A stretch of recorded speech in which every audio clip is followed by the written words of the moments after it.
Release trend వల్ల ఆ వారం రిలీజ్ అయ్యే కొత్త సినిమాలకు ఇబ్బందికరంగా డిస్ట్రిబ్యూటర్గా అంటే ఆ వారం కొన్ని చిన్న సినిమాలు రావచ్చు, వాళ్ళకి ఇలాంటి సినిమాలు రిలీజ్ చేయడం వల్ల కొంచెం అట్లా కాదు.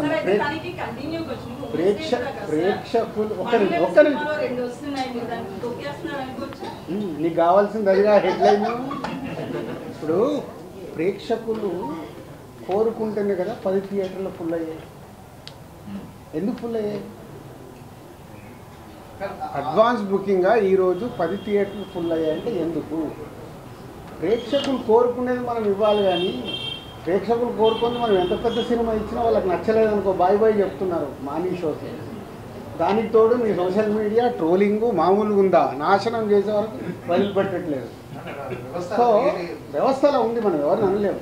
సో ప్రేక్షకులు రెడీగా ఉన్నప్పుడు మనం ప్రేక్షకులు ఎంజాయ్ చేస్తామంటే మీరు ఎంజాయ్ చేయొద్దు, మీరు ఈ సినిమా చూడండి అంటే చూస్తారా? ఖాళీ ఇంట్లో కూర్చుంటారు. చూడు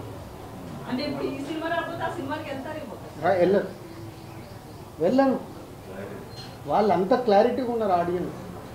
ఇవాళ స్టార్ సినిమాకి అనుకున్న రేంజ్లో ఓపెనింగ్ రావట్లేదు అంటే ఎందుకు రావట్లేదు?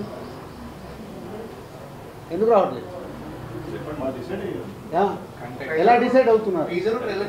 టీజర్ ట్రైలర్తో నాకు ఫిక్స్, అరే దీనికి వెళ్దాం. మీకు అన్నిటికంటే విచిత్రం ఏంటంటే ఈరోజు సినిమా ఆన్లైన్ ఓపెన్ చేయగానే డిసైడ్ అయిపోతుంది. ఏ రేంజ్లో బుకింగ్ ఉందంటే ఆ సినిమా హైప్ ఉందా లేదా ఇక్కడే తెలిసిపోతుంది. మా డిస్ట్రిబ్యూటర్లో కూడా అందుకే హైప్ లేదనుకో సార్ 10 లక్షల షాటు 20 లక్షల షాటు తెలిసిపోతుంది. మాకు సినిమా రిలీజ్ అయ్యి రిజల్ట్ అక్కర్లా, ఆన్లైన్ ఓపెన్ చేయగానే మన సినిమా రేంజ్ ఏంటి అనేది ఇక్కడే ఫిక్స్ 4 రోజుల ముందే. అంత అడ్వాన్స్గా ఉంది ఆడియన్స్. మీరు నెగిటివ్ ఆలోచించాల్సిన అవసరం లేదు, బీ పాజిటివ్. దానికి ప్రొడ్యూసర్లని డైరెక్టర్లని హీరోలని ప్రిపేర్ చేయండి.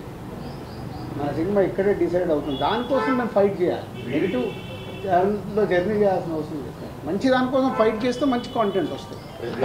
నాకు సీతమ్మ వైట్లో సినిమాల చెట్టు రిలీజ్లో నేను ఇన్స్పైర్ అవుతున్నాను. అరే ఆడియన్స్ రావట్లేదని నేను భయపడాల్సిన అవసరం లేదు. మొన్నే సంక్రాంతికి వస్తున్నాము, సెన్సేషనల్ హిట్ అయింది. థియేటర్లో హిట్ అయిన తర్వాత కూడా జీ5 వాళ్ళు 12 అవర్స్కే ఇంత అయిందని వాళ్ళు కేకులు తీసుకొచ్చి స్వీట్లు తీసుకొచ్చి ఇచ్చి వెళ్ళిపోయారు. This content. సో ఇలా జనాలు మనకు ఎనర్జీని ఇచ్చినప్పుడు ఎనర్జీని మనం పాజిటివ్ సైడ్ మర్చుకొని ఎస్ వాళ్ళకి రీచ్ అయ్యే సినిమాలు తీయడానికి ప్రయత్నం చేయాలి.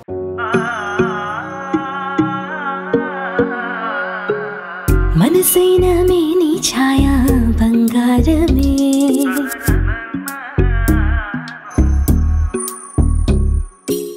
సొగసైన మేలి మాయా బంగారమే,